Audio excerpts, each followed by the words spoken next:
রবীন্দ্রনাথ ঠাকুর।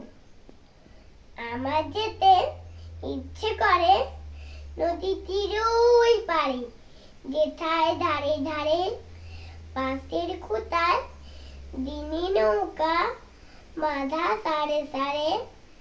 কিষানেরা পার হয়ে যায় লাঙল কানে ফেলে, জাল টেনে নেয় জেলে। গরু মহি সাথে নিয়ে যায় রাখালে ছেলে। সন্ধে হলে যেখান থেকে সবাই ফিরে ঘরে, শুধু রাত দুপুরের শিয়ালগুলো ডেকে ওঠে ঝাউডাঙা তার পরে। মা যদি হও রাজি, বড় হলে আমি হব খেয়া গাছের মাঝি।